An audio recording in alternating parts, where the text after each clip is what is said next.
Las corrientes libertadoras, yo podría decir que forman parte del proceso de la independencia, ¿ya? Iniciemos por un primer concepto. Se dan entre 1819 hacia 1824. Podemos decir a nivel general que forma parte del proceso de independencia. Entonces, para aquellos que entienden que las corrientes libertadoras son el inicio de la independencia, eso es falso.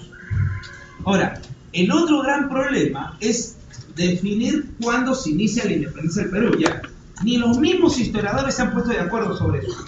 Chile te puede decir cuándo se inicia su independencia, por lo menos. Te puede decir que su independencia se inicia con su junta de gobierno en Santiago en 1810. Bolivia dice hasta 2 juntas de gobierno yo tengo, Chuquisaca y La Paz.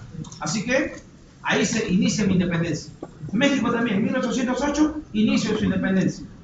Todos nombran su junta de gobierno como el momento en el cual se está iniciando su independencia. El único que no lo hace es Perú. Porque para Perú tendrías que esperar, ¿qué cosa? La proclama de la independencia. Cuando te decía en la clase pasada, todos en Latinoamérica ya celebraron sus 200 años de independencia. El único que no celebró sus 200 años de independencia es Perú. Estamos esperando el 2021, ¿lo recuerdas? ¿Sí? Porque en 2021 celebramos nuestro bicentenario. Lo máximo. Llegas a tu bicentenario y ni siquiera te has consolidado con eso, ¿no? Pero bueno, forman parte entonces del proceso de independencia. ¿Cuándo se inicia? Es todo una discusión. Es todo una discusión. ¿Qué más? Las corrientes libertadoras fueron las campañas político-militares dirigidas por los criollos. ¿Qué tipo de criollos serán los que dirigen las corrientes libertadoras? ¿Aquellos que son fieles a la corona española o quieren separación de España? Quieren separación, ¿no? Por los criollos separatistas. Profe, ¿quiénes son esos criollos separatistas? Principalmente los criollos periféricos. ¿Y quiénes son los criollos periféricos? Aquellos que estaban empezando a beneficiarse del comercio con Inglaterra, aquellos que veían que su rompimiento con España debía de darse para poder establecer mayores lazos con Inglaterra y eso mejorar su situación económica y política. Y bueno, ese comercio estaba principalmente hacia el Atlántico. Y los beneficiados eran ¿quiénes? Caracas y Buenos Aires. Eso lo habíamos explicado la semana pasada, ¿recuerdas? ¿No? Cuando te dije que se rompe el exclusivismo y los más beneficiados son los puertos, por ejemplo, que van hacia el Atlántico en Sudamérica. Buenos Aires y Valparaíso, aquí Buenos Aires y Caracas. Valparaíso también va a ser beneficiado. Chile. Entonces, no es una casualidad que también al mismo tiempo sean separatistas.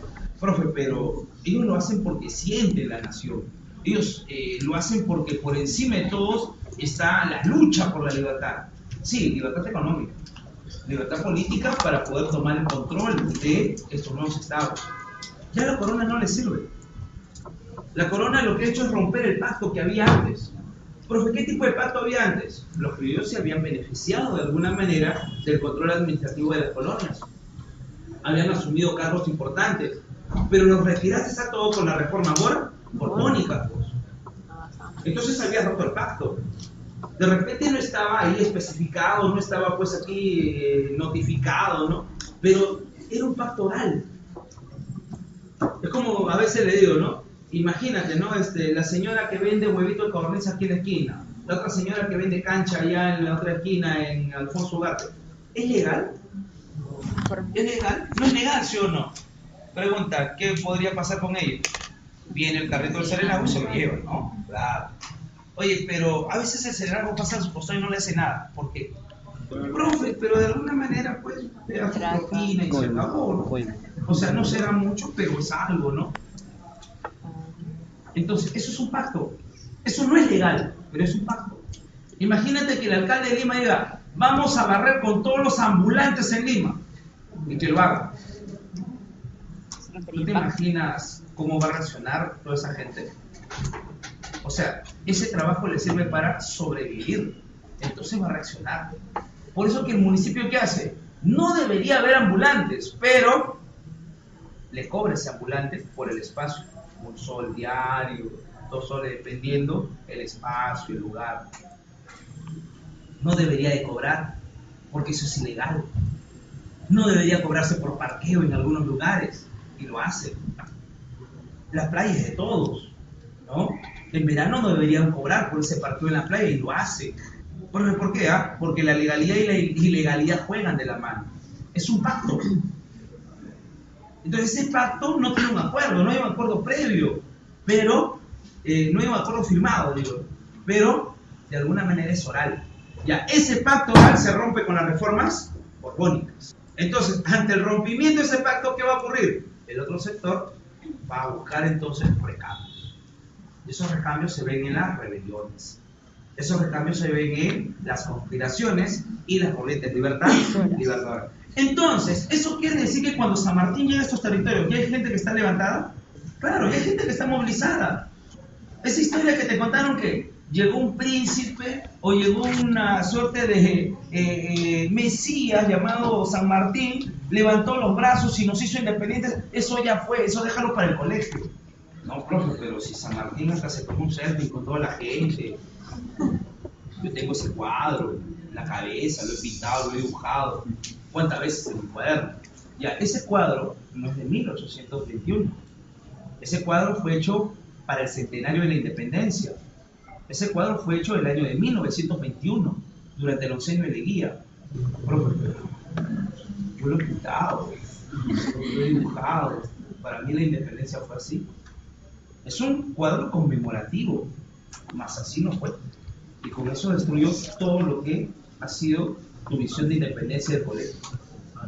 Hasta tu cuadro. Profe, pero ¿y la patria? Bueno, hay que entender primero cómo se está formando eso. Entonces, campañas político-militares dirigidas por los criollos separatistas, principalmente criollos periféricos de Caracas y Buenos Aires, con el objetivo de tomar el centro de poder político realista. Profe, ¿cuál era el centro de poder político realista? O inclusive, político y militar. ¿Ya? Político y militar realista. Y ese centro de poder político y militar realista se llamaba así. Se llamaba Virreinato del Perú. O sea, si España podía mantener el control sobre Sudamérica, era gracias al control que ejercía sobre el Virreinato del Perú. No había territorio más pro-español que en ese momento la capital de ese virreinato. ¿Cuál es su capital? Lima.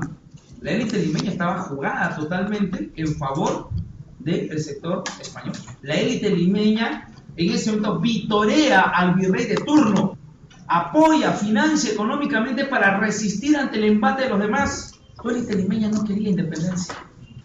La élite limeña decía, viva el rey. Hay algunas mejoras que se tienen que hacer, pero no romper con España. Esa es tu élite.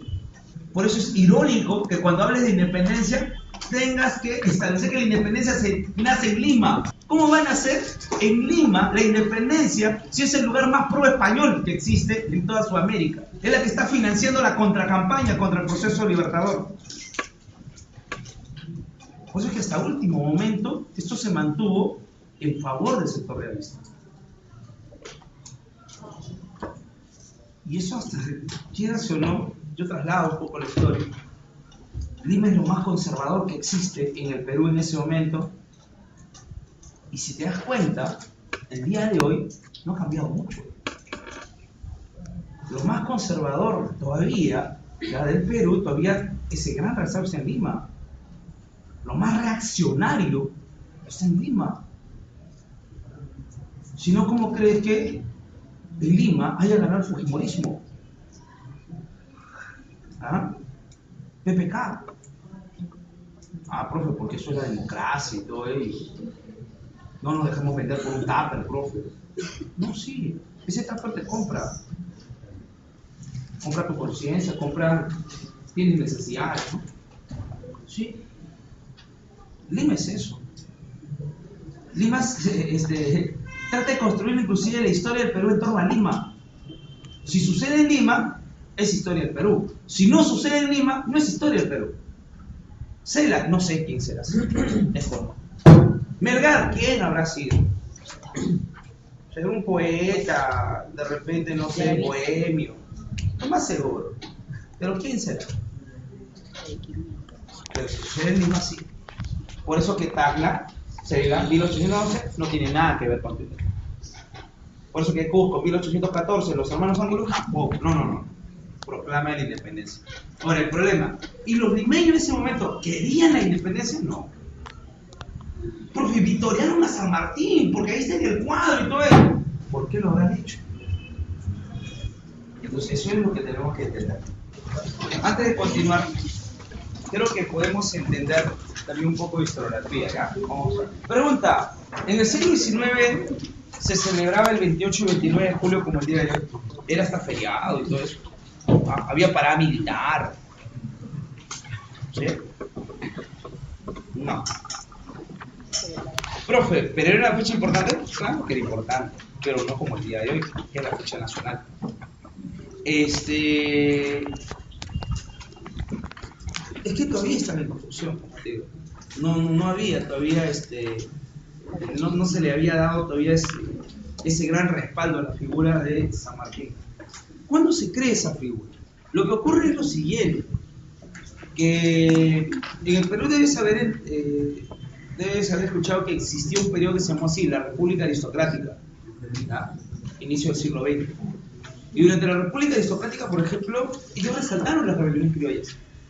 ¿Ya? Se hacían hasta concursos interescolares para hacer aquí, redactar ensayos sobre esas rebeliones. Inclusive hay algunos audios, ¿ya?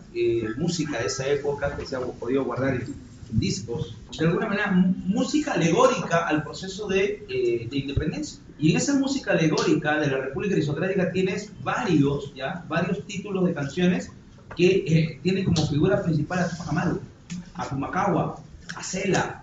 Entonces te imaginas, o sea, la música de ese momento, tema Cela, tema Tupac Amaru, compáralo al día de hoy, tu música del día de hoy. ¿Ah? ¿No? Contra el muro, no sé,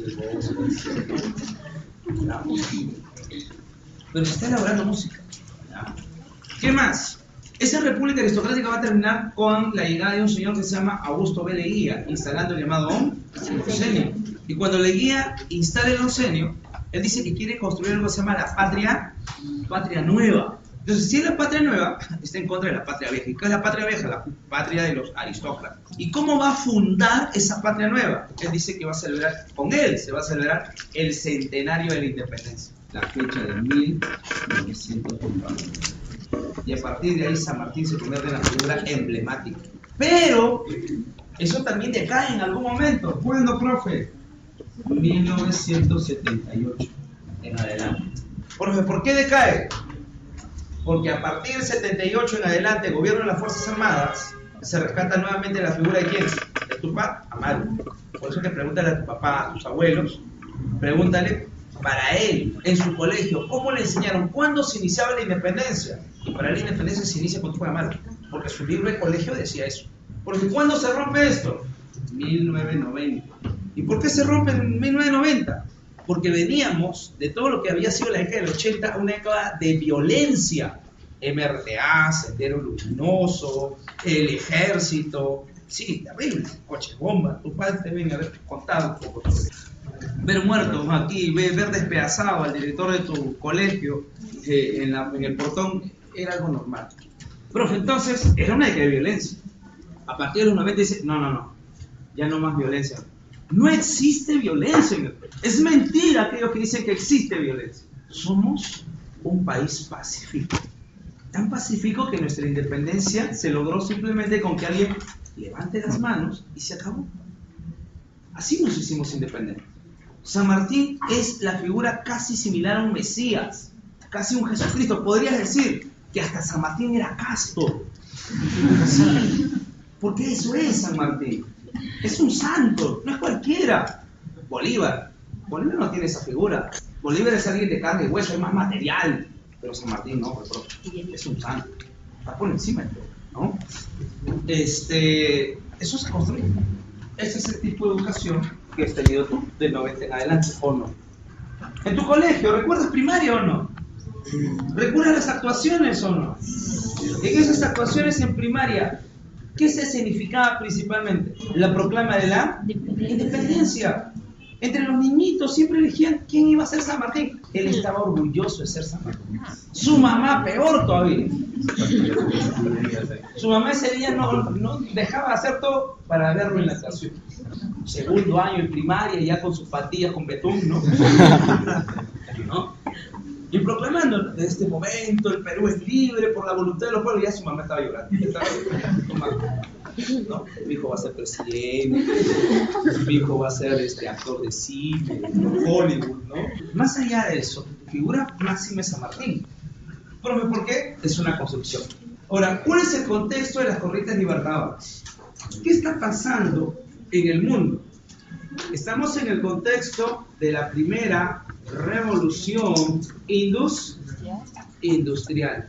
Pregunta, ¿y quién es la potencia número 1 a nivel industrial? Es Inglaterra. ¿Ah? Pregunta, ¿Inglaterra necesita expandir su comercio?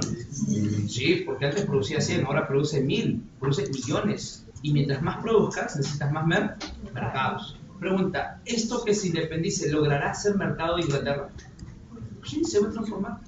Dejará de depender de España para empezar a depender de Inglaterra. Claro, no políticamente, económicamente. Entonces, estamos en ese contexto. ¿Qué más? Estamos en el contexto también de la llamada restauración monárquica. ¿Recuerdas a Napoleón o no? Ya. ¿Derrotado por quién? Derrotado por las coaliciones impulsadas por el Congreso de Viena y luego la formación de algo que se llamó la Santa Alianza. ¿Y qué es la Santa Alianza? La Santa Alianza es algo como la OTAN el día de hoy. ¿Qué es? Era un bloque militar. ¿Y qué buscaba ese bloque militar? Eliminar todo país de corte liberal. Todo país de corte liberal debía ser invadido, eliminado, porque ponía en peligro el orden de ese momento. Eso es la Santa Alianza. Profe, pero esa Santa Alianza ha derrotado a Napoleón. Sí. Esa Santa Alianza, profe, está luchando contra Napoleón, porque mientras San Martín está llegando al Perú, Napoleón está invadiendo España. ¿Quién te ha dicho eso? ¿Quién te ha dicho esa barbaridad? Eso no existió. Napoleón es derrotado en 1815. Waterloo, enviado a Santa Elena, a las costas de África. Napoleón está muriendo en 1821. Corrientes libertadoras, 19 al 24. ¿Qué tiene que ver con eso? No, profe, que la gente recién se enteraba por aquí, ¿no? De la rebelión, aquí de la invasión napoleónica, ¿no? Aquí la gente está informada. Profe, entonces, es que eso no es parte del contexto, eso es un antecedente de la invasión napoleónica, más no es el contexto de las corrientes libertadoras. Se da en el contexto de repente de las rebeliones criollas, de Tacna, de Huánuco, de Cusco, eso sí, pero de San Martín no. Más bien, en este periodo, lo que está ocurriendo en España, está dando el gobierno liberal de Rafael del Riego, también conocido como el trienio constitucional. Y se le llama así porque ese gobierno liberal de Rafael del Riego, entre 1820 hacia 1823 en España, había derrocado ¿a quién? ¿A quién lo había sacado del gobierno? Había derrocado al señor Fernando VII, ¿no? Fernando VII, profe, ¿quién era Fernando VII? Era el rey. ¿Sacado por quién? Sacado por el señor Napoleón Bonaparte en su momento, para poner en el gobierno a su hermano, ¿no? José Bonaparte o Pepe Botella, ¿no? Pero luego, finalmente, Fernando VII regresa al poder. ¿Con qué, profe? Con la restauración monárquica. Regresa al poder. Pero recordarás que también te dije esto. Mientras Napoleón estaba invadiendo España, en España se forma algo que se llama las Cortes de Cádiz. Y esas Cortes de Cádiz llegan a construir algo importante, su mayor logro. Y su mayor logro se llama la Pepa. No es el dibujo. ¿Qué es, profe, la Pepa? La Pepa es la Constitución de 1812. Entonces, todos aquellos reclamos de libertades están en la Constitución de 1812. Cuando Rafael del Riego da el golpe de Estado y saca del gobierno a Fernando VII, restituye la Constitución liberal, la Constitución de 1812. Entonces, bajo esa condición de 1812, él dice, si en América, ¿ya?, los criollos quieren libertades, señores, no luchen más. Aquí están sus libertades. Porque ¿qué libertades? ¿Quieres anular la mitad? Acá está. ¿Quieres anular el tributo indígena? Aquí está. ¿Quieres igualdad entre el criollo y el español? Aquí está. ¿Quieres libertad de expresión? Aquí está. Ya no quieres al monarca, quieres de alguna manera que los civiles puedan tomar el poder. Aquí está también. Porque la Constitución de 1812 establece algo que se llama monarquía constitucional. El rey reina pero no gobierna. Entonces todo lo que está buscando con libertades, aquí está. Ya no luchen más. Eso es lo que establece Rafael Herrero. Claro, pero la Constitución de 1812 algo no da. ¿Y qué es lo que no da? Independencia. Porque para la Constitución de 1812, España es desde la península ibérica hasta sus colonias. Todo es España. Entonces, ¿para qué te vas a vivir de España si tú también eres España? Así se entendía. Entonces, ese es el contexto. Punto número 2. Vamos a poner así de manera general las causas. ¿Cuáles son las causas? Por ejemplo, hay que entender, ¿ya?, que hay necesidades de por medio. Hay la necesidad de los criollos separatistas, ¿de qué? De tomar el control político. Y no podía tomar el control político mientras esto siga siendo parte de España, ¿no? Hay una necesidad entonces de los criollos. Esto debe ayudar a consolidarse también económicamente, ¿no?, a cada una de las localidades. ¿Qué más? Otro objetivo, ¿ya?, o otra causa de por qué la independencia, tiene que ver con la crisis virreinal. ¿Y la crisis virreinal en qué se expresaba? Por ejemplo, la reforma borbónica se había sido una expresión de la crisis virreinal. España lo que quiere, ¿qué cosa es? Aumentar su recaudación, pero para eso tuvo que presionar más a través de tributos ¿a quién? A sus colonias, ¿no? Entonces, la reforma borbónica ya expresa la crisis virreinal.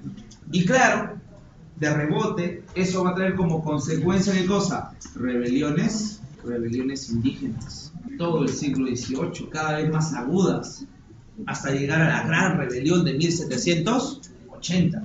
Luego de la muerte de Túpac Amaru, la gente dijo, está bien, ya fuimos derrotados y se acabó, ¿no? El señor Túpac Amaru había reforzado lo que se llamó Incarri, el Inca muerto, regresará. Y cuando regrese, realmente renacerá el imperio. Ahora, cada vez que los criollos escuchaban este nombre, Túpac Amaru, se consternaban, entraban en crisis. Era como nombrar al diablo. ¿Por qué? Indígena rebelde. No, eso no existe. Si el indígena es tranquilo, le gusta el golpe, ¿no? Sí, ¿cómo es posible que haya nacido un señor así como José Gabriel Condorcanqui? No, así era el grupo. Otros entienden que durante todo el virreinato, los indígenas, y también, no es tampoco elevar aquí a orar demasiado pues al indígena. El indígena pactado, ¿va? Por ejemplo, ¿recuerdan la extirpación de idolatrías? La persecución de sus huacas, de todo ello. Bueno, ellos siguen adorando sus huacas. Bueno, pero eso tiene que ser perseguido, eliminado. Llegaba el visitador, se acercaba al corregidor y le decía, oye, mira lo que están haciendo. Están en este momento adorando a su huaca, a su cerro. Hay que eliminarlo. No te metas con eso. Déjalos. ¿Cuál es el problema? Igual van a tributar, igual van a pagar aquí, van a mitar. Igual le vamos a llenar de productos y nos lo van a comprar. Si le dejamos esto, nos hacemos de la vista gorda normal, pues. ¿Recuerdas? Tipo el serenazgo. Eso es pacto. Ahora podemos entender entonces cómo, por ejemplo, durante el virreinato había indígenas que habían hecho dinero. No todos indígenas explotaban. Sí, está por debajo a nivel de segregación social, pero algunos han hecho dinero. Túpac Amaru, Cacique, Tungazuca, Papamarca, Surimani, no solamente tiene dinero o tiene riquezas por sus propiedades y porque es cacique, se dedica al comercio mugrero, Lima, Cusco, Potosí. ¿Tú crees que es el único? No. ¿Los criollos también están metidos en eso? También. Es mucho más dinámico. Aquellos que tienen que solamente explotador español, explotado indígena y ya no hay más. Ese joven se saca la tinca. ¿Seguirá viviendo en Canto Grande, sí o no? ¿Sí? ¿Ah? Su mamá seguirá siendo ambulante con un plastiquito en el suelo vendiendo platitos, ¿sí o no? ¿Sí? Ya no, ¿sí o no? Entonces le vas a llamar explotador, porque tiene dinero. Es bueno el que no tiene dinero, el que tiene dinero es malo. ¿Es así? El que es creyente es bueno, el no creyente es malo. ¿Ah? El que tiene más rasgos indígenas es bueno, el que tiene más rasgos blancos es malo. ¿Y así es? ¿Tan fácil es la sociedad? Aquí entenderla, bueno o malo, dicotómico, pero así lo entendemos, pues. ¿Eres machista? No. Feminista, pues, seguro. ¿Por qué no puede ser humano? Humanista. Tan simple como eso. Respetar a la gente, respetar sus creencias. No todos tienen por qué quererte. Entonces, sí, indígenas que han hecho dinero. Hay un curaca que se llama Huacrapauca, que es un curaca huanca, que se ha dado el lujo de irse al mismo Consejo de Indias a España a declararle un juicio al virrey. Ya llevó toda su comitiva, ya ha pagado todo ese proceso. ¿Tú crees que cualquiera va a hacer eso? No, pues. Ahora, eso no quiere decir que los indígenas no son explotados. Sí, la gran mayoría son explotados, pero hay una dinámica diferente. Lo que te estoy explicando, eso se llama historia. Si tú quieres vivir de eso que llaman Wikipedia, que es nombre, datos, nombre, cuántas balas se dan en la batalla de Ayacucho, ya eso es otra cosa. Eso no es recuento, no es información. Entonces, tenemos rebeliones indígenas. Los indígenas siguen rebelándose después de Tupac Amaru, claro.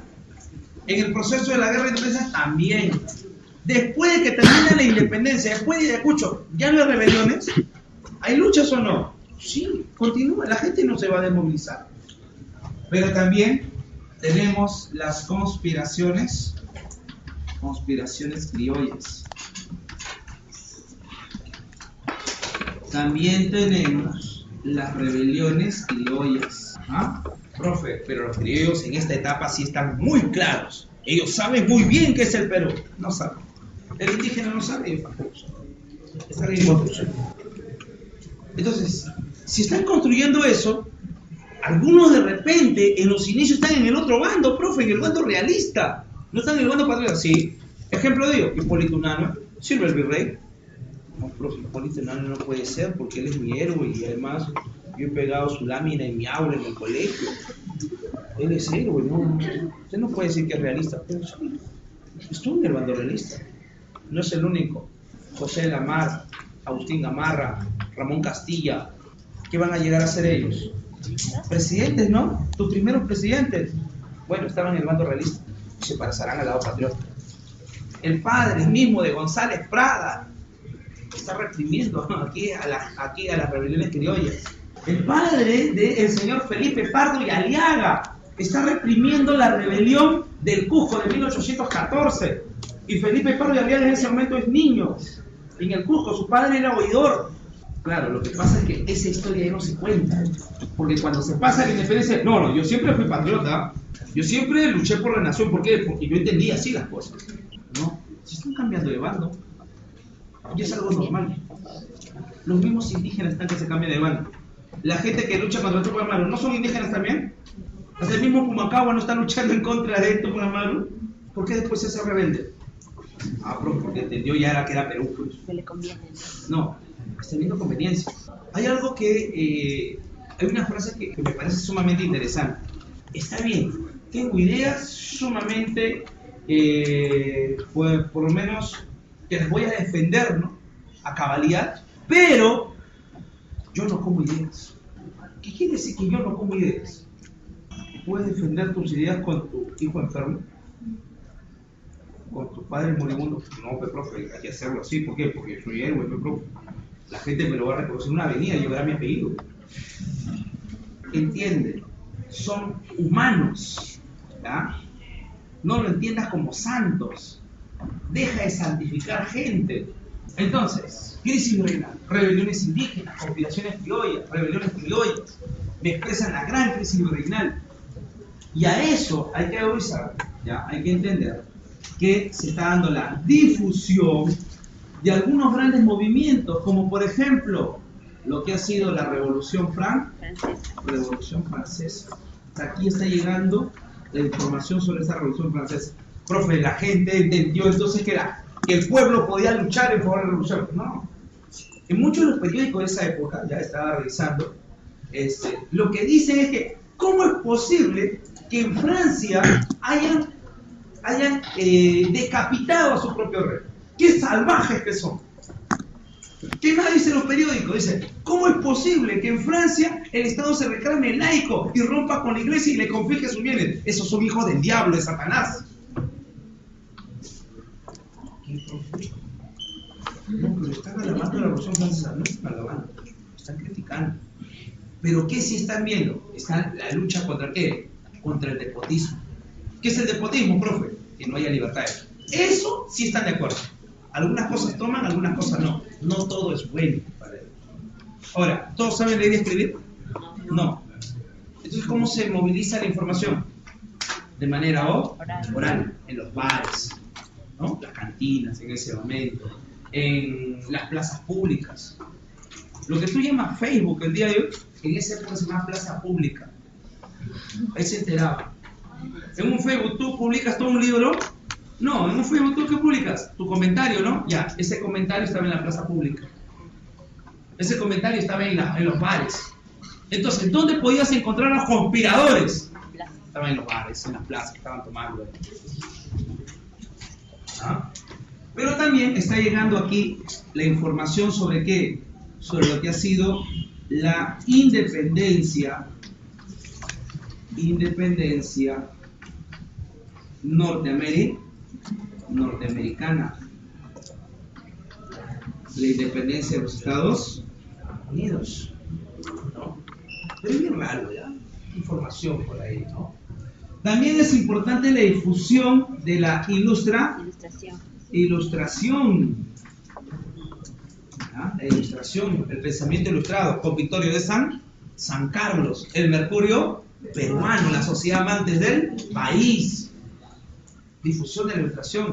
Y difusión también del liberalismo político. ¿Y qué es el liberalismo político, profe? En una frase: libertad, igualdad y fraternidad. Libertad, todos somos libres. Igualdad, todos somos iguales. Fraternidad, todos somos hermanos. Ese es el liberalismo político. Está por encima de toda la figura de el hombre libre. Libertad del hombre. Diferente al liberalismo económico. Porque el liberalismo económico no es libertad del hombre, es libertad del mercado. Actualmente puede ser, es liberal, ya es liberal, político y económico. Si es liberal político, vas a ver a mucha gente, por ejemplo, en la marcha, ser consecuente, de alguna manera siempre levantar la cabeza contra atropello por parte del sistema. Pero si eres liberal económico, vas a decir que está bien. ¿Cómo es posible que esta gente, ¿no?, que ama su cerro, cree que su cerro tiene vida, no deje ingresar a la minera? Qué retrasados que son. Es que ahí ya no estoy viendo lo humano. Ahí por encima de todo está pensando qué cosa, el mercado. Entonces diferencia. Porque en el Perú ni siquiera saben diferenciar qué es un liberal. Dice, yo soy liberal. Define, liberal político, liberal económico. Eso entonces nos está ayudando a entender cómo se está moviendo también la cuestión de las ideas. Ahora, el liberalismo en España no es una repetición del liberalismo en Francia, porque recuerda, ni siquiera están de acuerdo con matar al rey, con romper con la iglesia. Mira, en el Perú, los liberales dicen, la única religión aceptada y oficial en el Estado va a ser la religión católica, y es un liberal. Porque no, pero eso es conservador, pero es liberal. Claro, hay otros sectores más radicales que van a querer eliminar a la iglesia, pero un buen grupo está apoyando a la iglesia católica. Ese es el liberalismo a lo español. Ya imagínate el liberalismo a lo peruano. Tiene mucho de conservador. ¿Cuál es la única diferencia entonces entre liberales y conservadores en el Perú? Y eso lo vamos a ver a lo largo del siglo XIX. Su única diferencia es una diferencia jurídica. ¿Qué tipo de leyes proponen? Nada más. Ninguno de los dos quiere perder privilegios. Ahora, hasta antes de las corrientes libertadores, ¿qué ocurría? Y un poco de eso lo hemos visto la semana pasada. Antecedentes. Vamos entonces a los antecedentes. Primero, ¿qué estaba pasando en España a partir de 1808? ¿Recuerdas que había pasado en España en 1808? Se había dado, ¿qué cosa? La invasión napoleónica, ¿no? A España.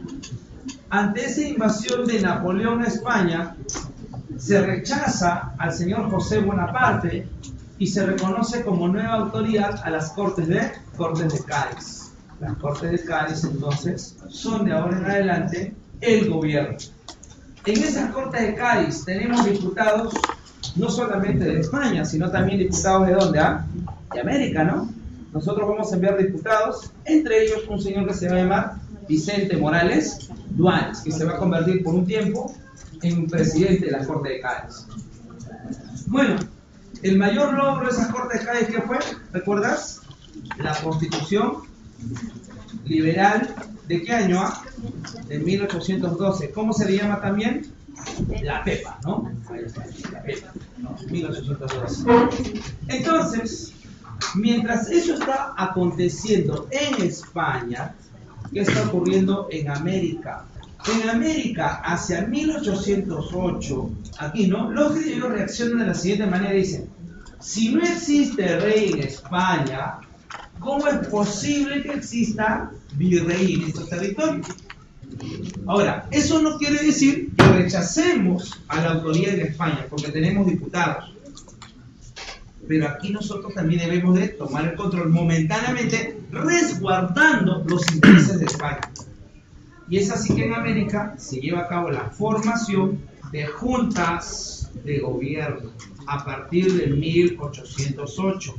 Como por ejemplo, la primera junta de gobierno será la Junta de Gobierno de México. Luego le va a seguir La Paz. Luego le va a seguir Chuquisaca. Luego vamos a tener a Buenos Aires. Vamos a tener también a ¿quién? A Santiago. Vamos a tener aquí a Bogotá, a Caracas, a Montevideo, en fin, etcétera, ¿no? Pregunta: ¿el único lugar donde no se está formando junta de gobierno es Perú, ¿no? Aunque de manera oficial no hay una formación de junta de gobierno, pero extraoficialmente sí se está formando, ¿ah? ¿Cuándo? ¿Cuándo se está formando junta de gobierno en estos territorios? A través de las llamadas rebeliones criollas. Pero esas rebeliones criollas, aquí lo tenemos en el caso de el Perú. En el caso del Perú, ¿ya? En el Perú tenemos por aquí las rebeliones criollas. Esas rebeliones criollas se van a dar entre qué años, ¿sabes? Las más importantes. Entre 1811 y el 14, ¿no? Las más importantes. ¿Van a haber otras pequeñas rebeliones? Sí. El día de hoy, por ejemplo, se sabe sobre una rebelión en Huarochirí, en las cercanías de Lima. ¿Dónde más fuerte va a haber rebelión? En Ayacucho también va a haber rebelión. Inclusive aquí en Ayacucho, en Cangallo, ¿ya? Un lugar dentro de Ayacucho, se está proclamando por primera vez independencia, con un señor que se llama así, Basilio Auqui, y los llamados morochucos, también por allá. O sea, el levantamiento no solamente, ¿ya? No es solamente en Tacna, Cusco, no. Hay otros lugares donde también están dándose levantamiento. Pero ¿qué más? En el Perú tenemos como el virrey de turno al señor Fernando de Abascal, muy hábil en cuanto a el manejo político. Fernando Abascal, para él fue todo un problema convocar, por ejemplo, elecciones para que se establezcan quiénes iban a ser los diputados que iban a representarnos en la Corte de Cádiz. 1. 2. ¿Qué más? Fernando Abascal dice, está bien. Voy a cumplir todo lo que diga la Corte de Cádiz, pero por debajo no lo está cumpliendo. ¿Cómo que? Por ejemplo, dice, ¿no? Ya, voy a obedecer la libertad de imprenta. Ya, se puede publicar lo que quieras, pero voy a tener una junta de evaluación de qué es lo que vas a publicar. O sea, te digo, eres libre para publicar lo que quieras, pero primero lo tengo que evaluar. ¿Es una libertad total? No. Y ese es Abascal, ¿no? Entonces Abascal sigue de alguna manera, ¿no? Te da libertades, pero inmediatamente te las coapta. Lo que pasa es que Abascal está esperando el momento en el cual se dé ¿qué cosa? La restauración. ¿Y se dio esa restauración o no? Sí. Una vez que se da la restauración, Fernando de Abascal inicia aquí la guerra contra ¿qué? La guerra contra las juntas de gobierno.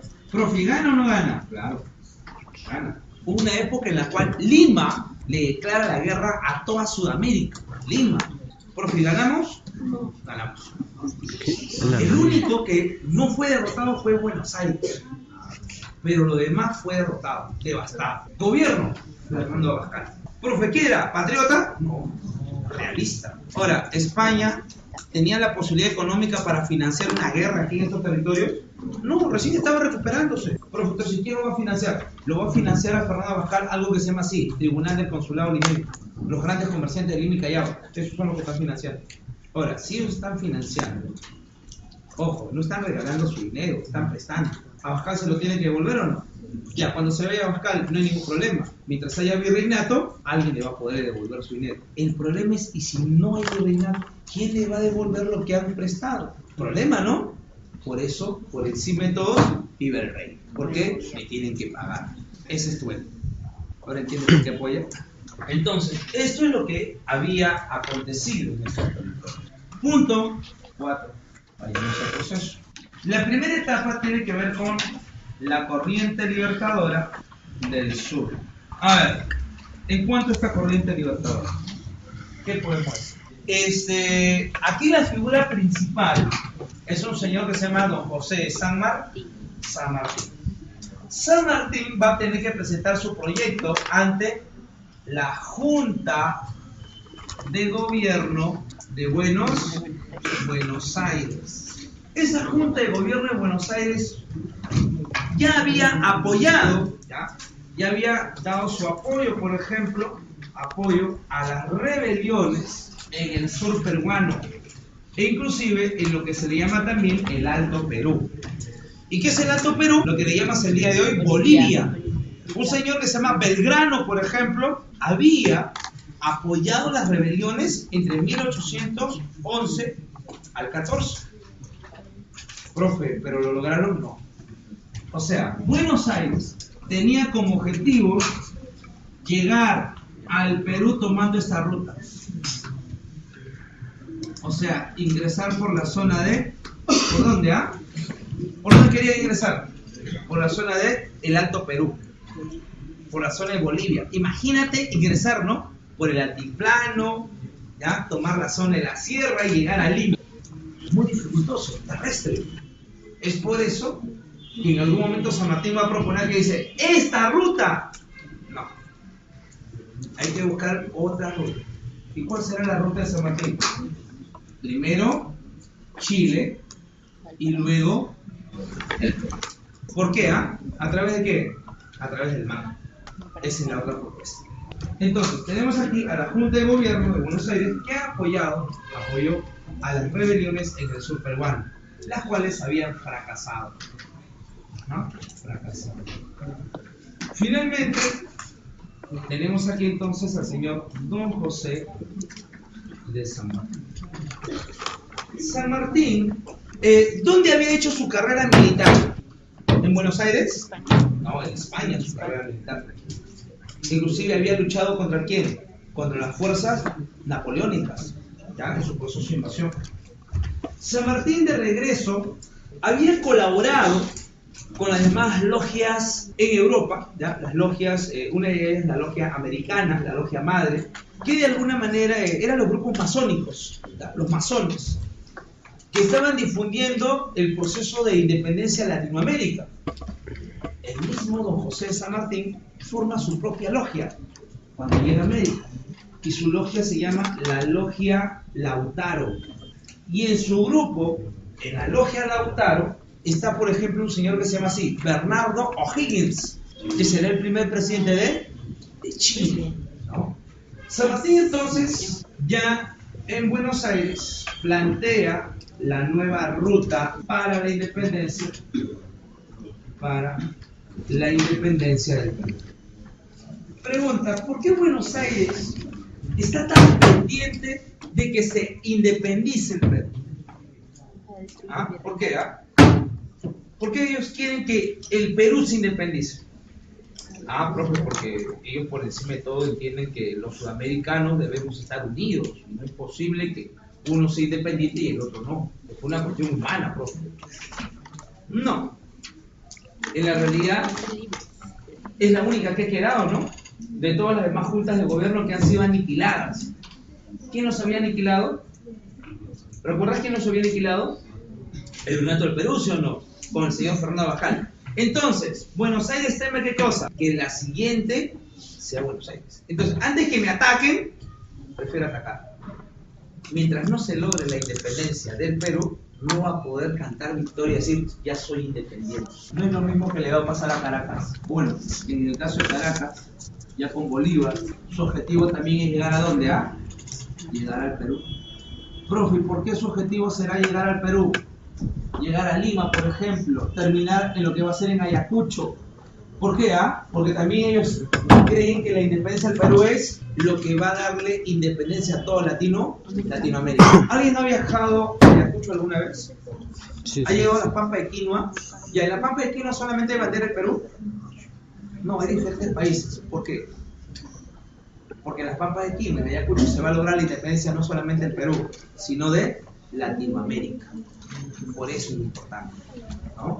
Entonces, en Ayacucho, en el bando patriota no solamente van a haber criollos, españoles, bueno, criollos, mestizos, vas a tener bonaerenses, ¿verdad? Gente que viene de Buenos Aires, vas a tener gente que viene de Valparaíso, que están luchando, Ayacucho, pero también entre esos bandos, ¿ya? Entre bonaerenses y gente de Caracas van a haber problemas. El proceso es mucho más complejo. Ahora, San Martín plantea esta nueva ruta hacia el Perú. La Junta de Gobierno le da su apoyo, ¿no? Le da el apoyo a San Martín y va a financiar la campaña. El financiamiento de la campaña hacia el Perú parte en ese momento de los comerciantes de Buenos Aires. Ellos están entonces financiando la campaña. Ahora, financian el viaje, profe, pero y de repente, y el momento en el cual tienen que luchar todo aquí, la logística militar, bueno, eso lo van a tener que conseguir ya en el proceso, porque cuando lleguen, tienen que pedir que la gente colabore, y si no quieren por las buenas, se va por las malas, pero tienen que colaborar. Entonces, cuando lleguen, van a estar buscando de cosa, de dónde solventar la campaña libertadora. Y eso lo va a hacer San Martín y lo va a hacer Bolívar. Ahí vas a tener tus primeras deudas de guerra, pues. Esa va a ser tu deuda de guerra en el proceso de independencia. A toda la gente que le vas a deber. Bueno, San Martín entonces parte de la ciudad de Mendoza. Parte de Mendoza y llega primero ¿a dónde? Llega primero a Chile. Se va a dar entonces la campaña a Chile. Y en la campaña a Chile vamos a tener las siguientes batallas memorables. La batalla de Chacabuco, que es un triunfo para el sector patriota. La batalla de Cancha Rayada, que es una derrota. Y la batalla de Maipú, donde finalmente se logra su independencia. ¿Cuándo es esto aproximadamente? 1818-19. Entonces, pregunta, ¿en Chile se celebrará la batalla de Maipú? Vamos, en Chile, en el año de 1818-19, 2018-19, ¿se celebrará Maipú o no? ¿Se va a celebrar o no? Claro que se va a celebrar. Por eso es importante la llegada de San Martín. Pero la llegada de San Martín no es el inicio de su independencia, es la parte final, como te había dicho aquí, ¿no? Forma parte del proceso. O sea, ¿hay importancia de San Martín? Sí, pero no es lo principal, ¿no? Pero también San Martín ha tenido este problema. Ha gastado más de lo que se había presupuestado. Y parece que no le va a alcanzar para llegar a la campaña hacia el Perú. Es como si te ocurriera esto, ¿ya? Tu papá te da 100 soles para la semana. 100 soles para tu pasaje. Llega el día lunes, se acaba el gas en tu casa y tu mamá te dice, préstame para gas. Tú sabes que eso de préstame ya fue, ¿no? Chile tierra, ¿no? Ya perdiste ya. Pero todavía queda, pues, ¿no? Ya, todavía queda. En el camino hacia acá se te caen 40 soles. Y tienes que llegar hasta el sábado, ¿eh? Con biblioteca, pasaje, encima vive por Caraballo. Pregunta, ¿te va a alcanzar? Ya no, ¿no? Ya fue, ¿no? ¿Necesitaría qué cosa aún? Un préstamo, ¿no? San Martín está buscando ese préstamo. Viaja a Buenos Aires por el préstamo. Profe, ¿le dan el préstamo o no? San Martín, nosotros ya hemos dado para aquí, para el apoyo a la campaña, más no tenemos. San Martín regresa triste, un poco, bueno, cabizbajo a Chile. En Chile, el presidente, ¿quién es el presidente de Chile? Bernardo O'Higgins. Por aquí entonces tenemos a Bernardo O'Higgins. Entonces, Bernardo O'Higgins, presidente de Chile, en ese momento conversa con San Martín y le dice, oye, ¿qué pasa? ¿Qué ocurre? Bueno, le explica qué es lo que ocurrió en Buenos Aires. No te preocupes, ya tenemos un poco previsto esto. Hemos conversado con los comerciantes de Valparaíso y nosotros te vamos a financiar. En pocas palabras, ya sabes a quién le debes tu independencia, ¿no? Chile. Pero no puede ser, hay que devolver su dinero, no pasa nada, ¿no? Pero fue así, ¿no? Entonces, aquí se logra el financiamiento. El financiamiento para la campaña del Perú también va a contar con el apoyo de quién entonces, de los comerciantes de Valparaíso. No solamente van a financiar, van a enviar barcos, van a enviar logística militar e inclusive se van a dar el lujo de contratar los servicios del señor Tomás Cochrane, o también conocido bajo el nombre de Lord Cochrane, un marino sumamente importante, ¿no? Ahora, profe, ¿por qué no está haciendo esto? ¿Por qué Chile está dándonos tanto apoyo? Algo debe querer, profe. Las cosas no son tan fáciles, no son así de gratis, ¿no? Yo lo resumo así, ¿no? Es como aquel jovencito, ¿no? Que a partir pues ya de la actividad deportiva, ¿no? Ahora acompaña a esa señorita a su paradero, ¿no? Dice que vive por su casa, mira, vive en otro cono, ¿no? ¿Ya? Pero la acompaña, ¿no? El carro, después, ¿no? Guarda sus 2 soles para su pasaje de regreso.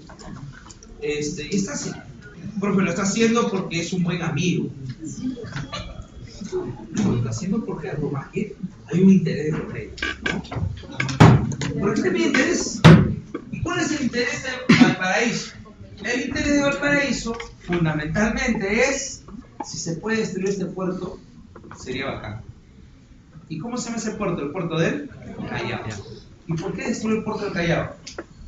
Porque destruido el puerto del Callao, hay un puerto hegemónico de ahora en adelante en el Pacífico. Y se llama el puerto de Valparaíso. Entonces, hay pugna de poderes también. Hay pugna entre los sectores comerciales.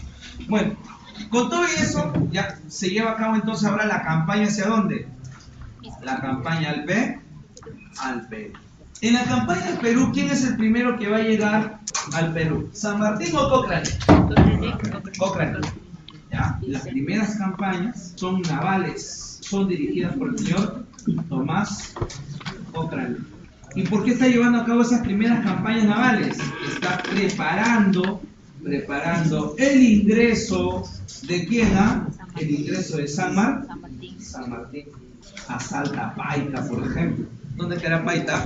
Sur, norte, ¿no? Estamos hablando de la costa norte. Ahora, a Salta Paita, y en ese momento hasta declara que Paita es independiente. O sea, conforme se va dando aquí estas grandes, aquí nuestros ya choques frontales con el sector realista, vamos viendo qué cosa, que algunas localidades se van declarando independientes. Entonces, profe, ¿no es Lima el primer lugar que se declara independiente? ¿No? Ya con Cochrane ya se están declarando independientes, ¿no? Cochrane encuentra que el lugar más propicio para el desembarco de la corriente libertadora del sur será ¿cuál? Será Pisco, la bahía de Paracas. Será el desembarco en la bahía de Paracas. ¿Y dónde es eso, profe? Pisco. ¿Y qué es lo más importante ahí? Profe, lo más importante es que San Martín se quedó dormido, profe. Las palmeras, profe, ustedes no se recuerdan. Las marihuanas, los colores, las banderas, claro. Eso es lo más importante. El sueño de San Martín. San Martín te va a preguntar eso, ¿no? No. ¿Con cuántos pájaros soñó San Martín? Algo así. ¿Ah? Entonces, en el caso de... Lo más importante es que cuando San Martín desembarca en Paracas, el día de hoy ya hay información de que aquí hay un conjunto de personas que se van plegando a San Martín. ¿Y quiénes se van plegando a San Martín? Las llamadas montoneras. ¿Y qué son las montoneras? Es el conjunto de indígenas que ataca en montón. ¿Ya? Simplemente, ¿no? Ataca y cuando ve que está siendo derrotado, sale. Ataca y huye. Esa es la montonera. No hay mayor estrategia, simplemente es atacar en montón. Así sería, montonera. Profe, ¿qué utilizan? Utilizan hasta sus herramientas de labranza. No, chaquetaje en la cabeza. Así atacan. Entonces, San Martín, lo que quiere en ese momento no es atacar directamente al sector realista. San Martín entiende que puede ganar el apoyo de estos grupos de montoneras y que en algún momento podría equiparar al sector realista. ¿Equiparar qué? No es más, ¿no? En ese momento el ejército realista supera al ejército patriota por lo menos 7 veces. O sea, en un enfrentamiento directo, San Martín pierde. El sector realista no lo ataca. Esa va a ser una mala decisión por el sector realista. Entonces, San Martín aprovecha para enviar primero Pisco, ¿no? Pisco se convierte en su primer cuartel general. ¿Qué más? Envía la expedición a la Sierra Central a cargo del señor Álvarez de Arenales. ¿Cuál es el objetivo de Álvarez de Arenales? Obtener el apoyo de las montoneras. Será lo mismo que los jóvenes de este aula, solamente estas carpetas de este lado, se enfrenten solitos a los jóvenes del otro aula, a que los jóvenes de este aula se enfrenten a los jóvenes de todo el local. ¿Es lo mismo o no? No. Profe, es demasiado, produce más. Somos superados totalmente. ¿Ya? Entonces, ¿cuál sería el objetivo de San Martín bajo en ese momento esos problemas? Su objetivo es que su grupo de cosa crezca, aumente. Ahora, pero para que aumente también necesita de cosa, que gente del otro lado se pase a su barrio. Profe, ¿cómo? Dándole mayores beneficios, ¿no? Ahora, Cochrane, entre ceja y ceja, tiene como objetivo llegar a Lima. Hay que utilizar las montoneras y destruir Lima. Si es posible, también el Callao. Claro, ahí están los intereses principalmente de Valparaíso, ¿no? Bueno, San Martín, entonces, su objetivo es reclutar gente, jalar gente, inclusive que sectores criollos, pro-realistas, se pasen al sector patriota. Pero San Martín también iría lo siguiente. El virrey está ¿en dónde? En Lima, ¿no? San Martín está ¿en dónde? En Pisco. Desde Pisco, ¿qué tiene que hacer? Llevar su ejército hacia Lima, ¿no? Está avanzando por el sur. Pero también ha enviado ¿a quién? Al señor Álvarez de Arenales. ¿A dónde lo ha enviado? A la Sierra Central. Va a llegar hasta Cerro de Pasco y va a tener la gran victoria de Cerro de Pasco. Y luego de eso, retornar por la Sierra Central. O sea, retornar por lo que tú le llamarías la carretera central, por Ate, ¿no? Por ahí, ¿no? Entonces, los otros están avanzando por la Panamericana Sur, lo que sería el día de hoy, la Panamericana Sur, en ese momento simplemente el camino del sur. Pero San Martín está dejando libre, ¿qué cosa? ¿Él? ¿El norte, sí o no? San Martín lleva a cabo esta estrategia. Con el apoyo de Cochrane, desembarca en Ancón. Y ahora desde Ancón también está llevando a cabo su avance hacia Lima. ¿Qué está pasando con Lima? Está siendo cercada, ¿sí? Pero ¿qué tiene todavía como aquí? ¿Qué lo puede salvar a Lima? Estamos, está cercado por el norte, por el sur, por el centro. ¿Qué lo puede cercar? Aquí, ¿qué lo puede de alguna manera ayudar? El mar, ¿no? Cochrane va a bloquear el mar. Ya fue, ¿no? Perdió. Esa es la estrategia de San Martín, cercarlo. Profe, ¿para derrotarlos? No, para obligarlos a pasarse al otro bando. Ese se pierde, pues. Ahora, en eso, entonces, en ese momento, San Martín se traslada a Ancón. Desde Ancón está organizando entonces ya su ingreso a Lima. En ese momento tenemos un gran avance avance de las montoneras. Y las montoneras están rodeando, ¿qué cosa? Están rodeando Lima. Ahora, ¿y cuál es el problema que están rodeando Lima? Nuevamente, en la cabeza de los criollos, por lo menos en la élite limeña, le viene la figura de Tupac Amaru. Tupac Amaru. ¿Quién había sido Tupac Amaru? Al revés, después de 1780. ¿Qué venía a la cabeza de ellos? Que los indígenas se podían revelar. Pregunta, ¿en Lima habían indígenas? Claro, cercados. Pues aquí lo que es Barrios Altos. Pero también había sectores esclavos. En Lima hay pánico. Algunos están pensando en suicidarse de manera colectiva. No quieren caer en manos de las montoneras, porque lo que les va a pasar va a ser trágico. Por ahí recuerdan pues lo que ha pasado lo que le han dicho que ha pasado en Sangarará. ¿Sangarará, profe? Sí, todo malo. Ni la iglesia se salvó, quemado con toda iglesia, ¿no? Pero por lo menos en Lima tiene un beneficio. ¿Y cuál es el beneficio? Que el virrey está en Lima. Y mientras el virrey esté en Lima, va a ser difícil que estos señores avancen con todo su ejército. San Martín entonces coordina con ellos algunas entrevistas. Y aquí tenemos la conferencia, la conferencia de Miraflores. ¿Y quiénes están en esta conferencia de Miraflores? Tenemos, ya como te decía, no españoles y peruanos, sino ¿qué cosa? Realistas y patriotas. Cada uno envía en ese momento a sus delegados. Del lado patriota va un señor que se llama García del Río. Y del lado realista va el señor Hipólito Unanue. Como diría, ¿no? Chambe. Trabajaba en ese momento a los servicios de quién, del virrey. ¿Cómo se llamaba el virrey de turno en ese momento?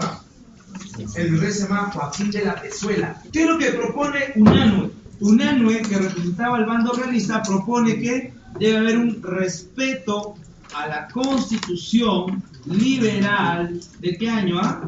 De 1812. ¿Parte de qué? De que si tú quieres libertades, ya las libertades están ¿en dónde?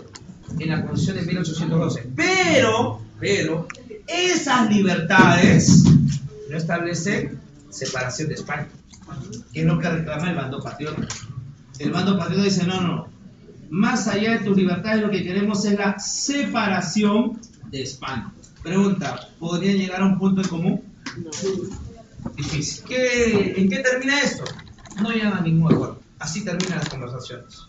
Pero esto se ha traído problemas ¿en dónde? Aquí en el bando realista. Ya en ese momento están discutiendo y dice, Pezuela tiene la culpa. ¿Cómo es posible que no haya atacado a los patriotas? Golpe de Estado. Se da el llamado motín de Aznapuquio. Y en ese motín de Aznapuquio se derroca ¿a quién? Al señor Pezuela. ¿Quién es el nuevo virrey? Tenemos aquí entonces el golpe de Estado realista. Y con ese golpe de Estado realista tenemos aquí entonces al nuevo virrey. Y el nuevo virrey se llama José de la Serna. Será el nuevo virrey y el último virrey del Perú, ¿no? Ahora, José de la Serna, Pezuela y Abascal, los tres últimos virreyes tienen algo en común. Los tres fueron militares. ¿Por qué crees que los tres últimos virreyes del Perú son militares? ¿Tiene que ver con la crisis o no? Sí, ¿no? José de la Serna ya, ahora bajo el mando del sector realista, convoca nuevamente a una conferencia. Y esa será la conferencia de Punchauca. En Punchauca se reúnen nuevamente el bando realista y patriota, y lo mismo, no llega a ningún acuerdo, por gusto va a ser. Más bien, 3 días después de Punchauca, se reúnen a solas. ¿Quiénes? San Martín y la Serna. ¿Y cuál es la discusión? San Martín tiene una propuesta que la Serna es difícil que la pueda desechar. San Martín le propone, le dice, mire señor la Serna, si usted quiere, yo lo puedo nombrar rey del Perú. ¿Qué le parece? se va a convertir en el primer rey del Perú. Lo único que queremos es que usted se separe de España. Nada más. Además, claro, sería rey provisionalmente, mientras vamos organizando el nuevo tipo de gobierno en este territorio. San Martín quiere pactar, pero la Serna le es difícil. ¿Por qué? Porque tendría que declarar la independencia del Perú, y la Serna no lo va a hacer así. Pero ¿por qué San Martín se juega de esa manera? Porque ve que la Serna ya está prácticamente rodeado en Lima. No tiene cómo salir. La Serna lo único que le pide para evitar el choque y el destrozo de Lima, aquí que se destroce Lima, le pide a San Martín que lo deje salir de Lima. Y San Martín accede a él. La Serna sale con todo su ejército de Lima y se enrumba al Cusco. Profe, ¿viaje de promoción? No. Se va al Cusco, porque el Cusco se va a convertir en su nuevo cuartel general. Entonces, en ese momento, la Serna establece su nuevo cuartel general y ese estará instalado en Cusco. Ahora, ¿tú te imaginas a la élite limeña? Si ya estaba en crisis con que los montoneros estaban rodeando Lima, y ahora que lo ven salir a la Serna y su ejército, la pregunta sería, ¿y ahora quién podrá ayudar? ¿No? San Martín ingresa de noche. Y una vez que ya está en Lima San Martín ve cómo están las cosas, ve que la gente está en pánico. Hay gente que ya ni mira a los costados, ¿no? Algo así como buscando su Pokémon, algo así, ¿no? Está en otra la gente. Y San Martín aprovecha eso para a la mañana siguiente convocar a la élite y decirle, señores, ¿saben qué? Traigo aquí un documento que es con el cual ustedes van a reconocer la independencia. Señor San Martín, lo sentimos mucho, pero nosotros somos pro-españoles, pro-realistas, por encima de todo el reino. Nosotros no queremos independencia. Yo hice su documento por lo que quiera. Miren, se les hago más fácil. O me firman el documento, o me voy y que entren los montoneros. Ustedes deciden. Ustedes dirán, San Martín, bienvenido San Martín, ¿no? Por eso es que los vecinos notables, ¿qué hacen? Firman el acta de independencia. Profe, porque sentían al Perú aquí dentro. Porque no tenían otro. Porque mejor hubiese sido el ingreso a los que ellos no te iban a respetar nada, ¿no? Entonces, ese miedo es el que hace que firmen y que se instale en ese momento el protectorado de San Martín. Primero, algunos hechos importantes del protectorado. En ese momento, ya San Martín se instala en Lima, se firma el acta de independencia. ¿Ya? Se firma el acta de independencia. Eso es alrededor de la quincena, entre el 15 y el 16 de julio de 1821. Ahora, para que veáis un poco más de tu historia del Perú, lee el documento, ya, porque está en la red, está en la web. Busca el documento. Ahí están los firmantes y todo. Pero en el documento hay una cuestión que me llama la atención. Porque el documento dice, nosotros los vecinos de Lima reconocemos la independencia de Lima. Y así como en Lima, que se haga en todo el Perú. ¿Cómo el Perú? No, la independencia es del Perú, bro. No. Sí, nos controlan todo el Perú. Ellos representan solamente a quienes, a los vecinos de Lima, pues. Pero es Perú, es la capital. Bueno, por ahí podrías entender en la independencia. Se firma el acta. Pero es necesario que eso sea respaldado a la población. Y la gran mayoría de la población no es alfabeta. Entonces, para eso se tiene que celebrar un ritual. Y ese ritual va a ser la proclama de la independencia. ¿No? Y la proclama de la independencia. Ahora, cuando se va a sellar la proclama, hay una institución que dice, no, espérate. Yo estuve con el virreinato, pero también apoyo la independencia. La iglesia. Profe, ¿por qué?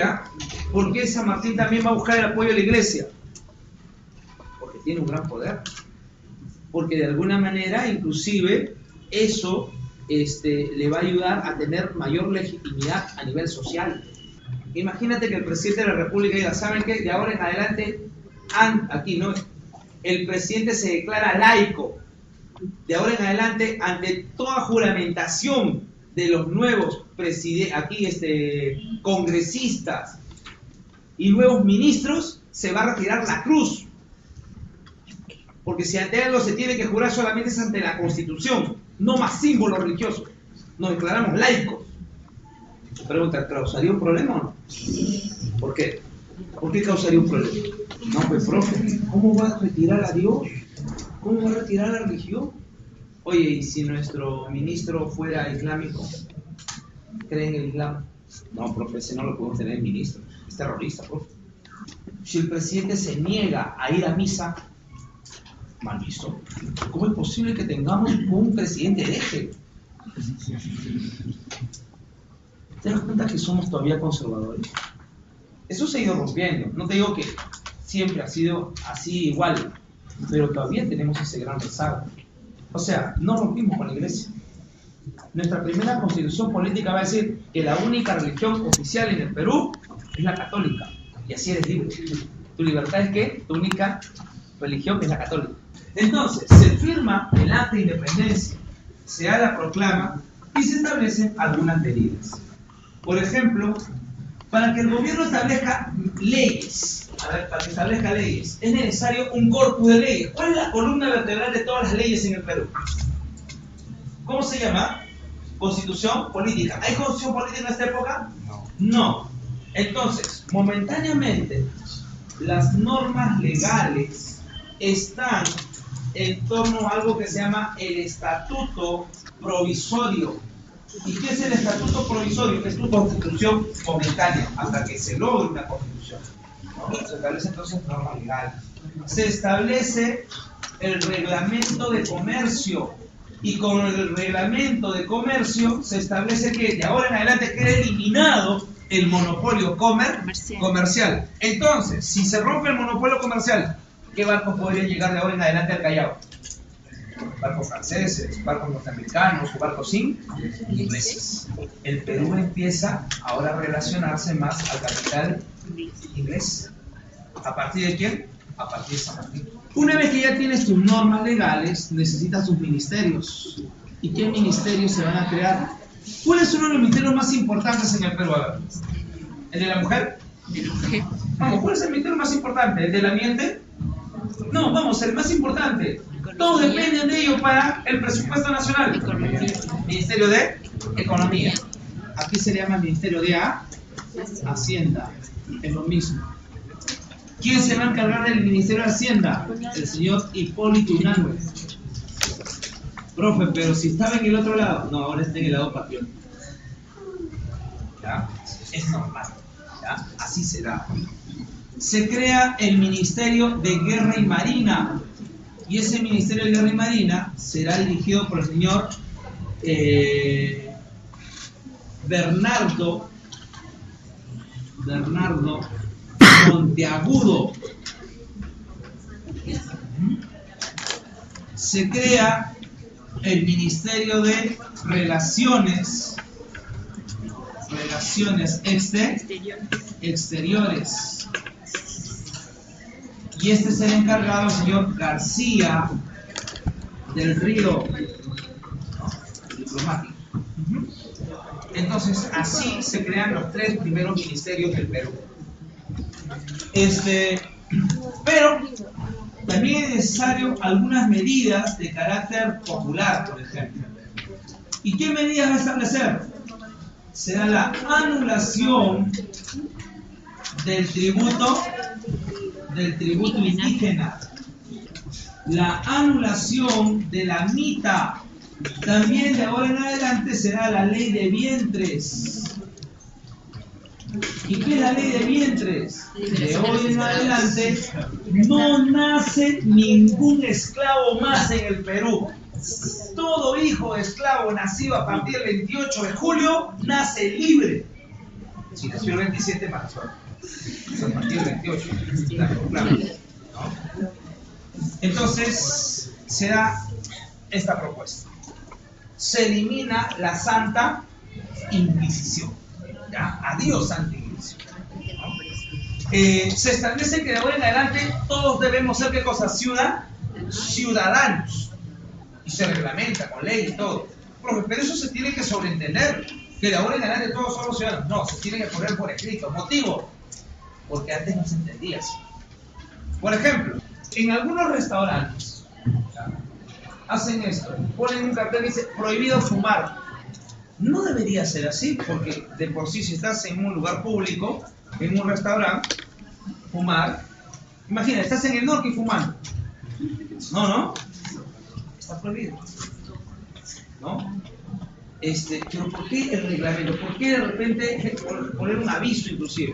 Porque hay gente que todavía entiende que puede fumar en cualquier lugar. Entonces por eso, hacerlo visible para que todos se encuentren. Por costumbre, poco a poco, vaya quedando, ¿no? Medida, ¿no?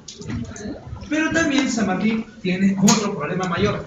¿Recuerdas que San Martín dependía del presupuesto de Buenos Aires y que ella llegando a Lima tiene que buscar su propio presupuesto? De alguna manera lo ha ido consiguiendo, pero cada vez son más fuertes las deudas de San Martín ya en Lima.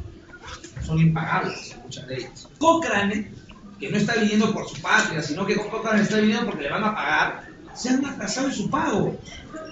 Y Cochrane en ese momento reacciona y dice, ¿me pagan o me pagan?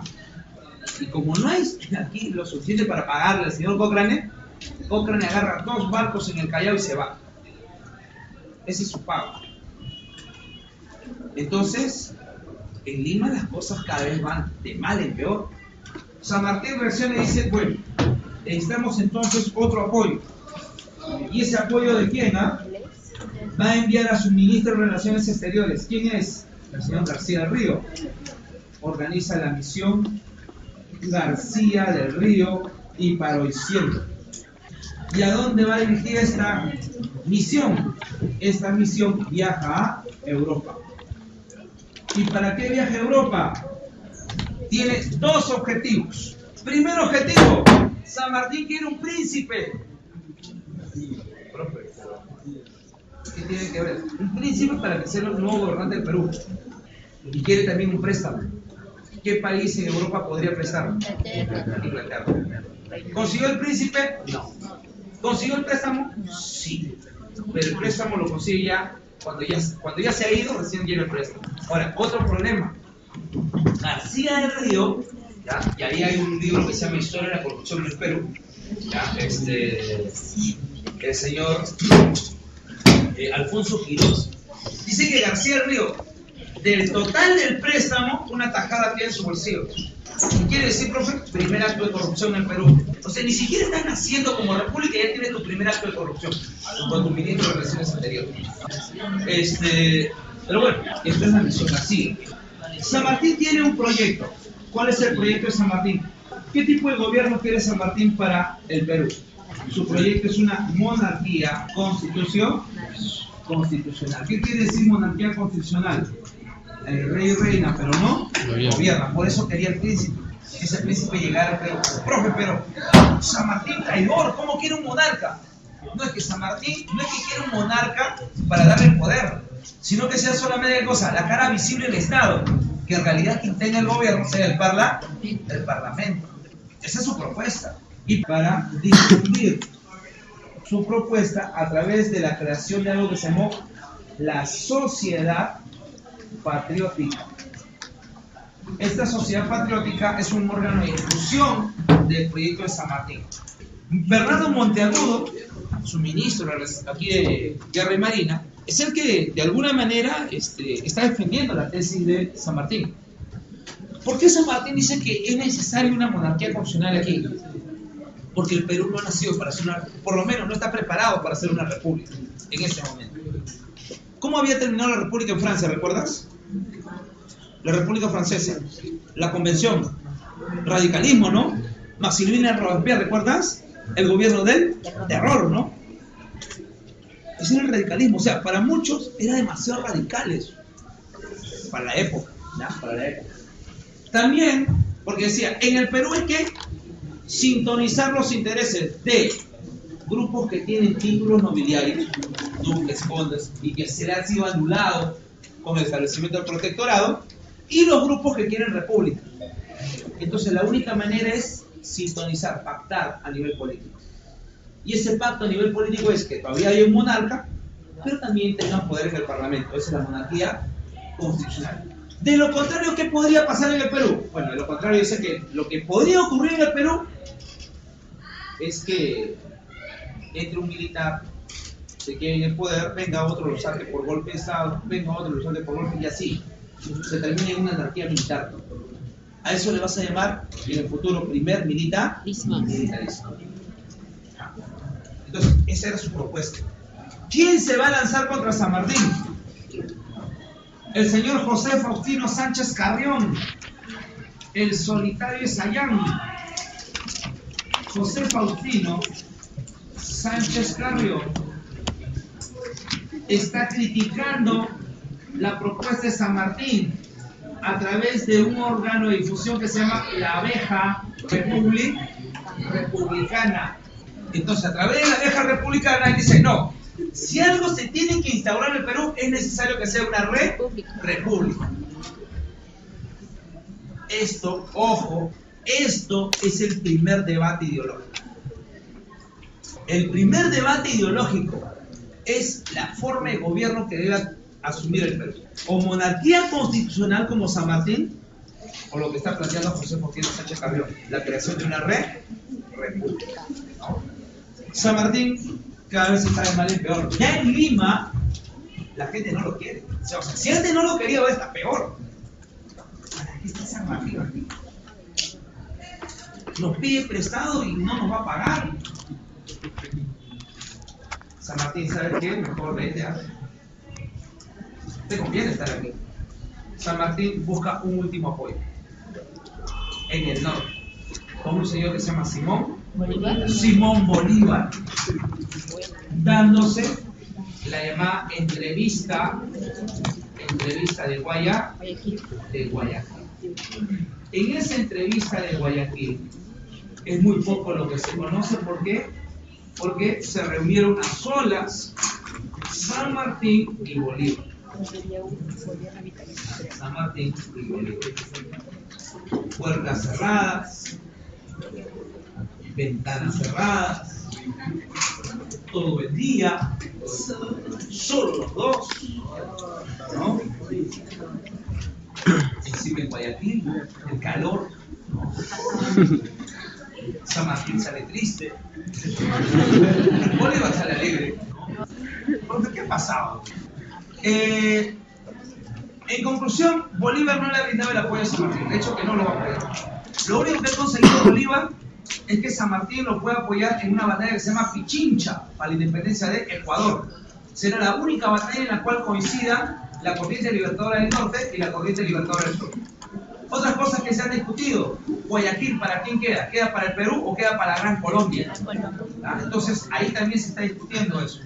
Entonces, como San Martín no tiene el apoyo, San Martín simplemente se va a tener que retirar. Se retira, pero no le deja el poder a Bolívar. San Martín instalará el Congreso Constituyente. Nace entonces el primer Congreso Constituyente. Nuestro primer Congreso Constituyente tiene dos objetivos, ¿ya? San Martín, cuando se va, como te decía, le deja el control al primer Congreso Constituyente. Para que se cree este Congreso, ya, para establecer quiénes van a ser los representantes, se forma una junta provisional. Y provisionalmente, ya, el primer Congreso provisional, ya, provisional del Congreso, momentáneamente, o de lo que va a ser el Congreso, va a ser el señor, el padre de los precursores, ya, el señor... ¿Recuerdas el que estaba encargado del convictorio de San Carlos? Toribio Rodríguez Mendoza.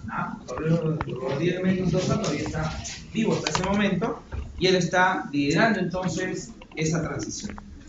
Una vez que se instale el primer Congreso Constituyente, vamos a tener como primer presidente del Congreso al señor Francisco Javier Luna Pizarro, ¿no? Eclesiástico él.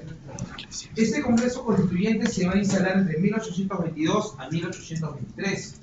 Una de las cosas más importantes es que con el primer Congreso Constituyente tenemos ya el fin, o por lo menos, ¿no? Se va instalando en ese momento por primera vez la República, ¿no? Entonces, se ha entonces tomado la decisión de que la forma de gobierno que se va a instalar en el Perú no es la monarquía constitucional que había proyectado el señor San Martín, sino será la república, ¿no?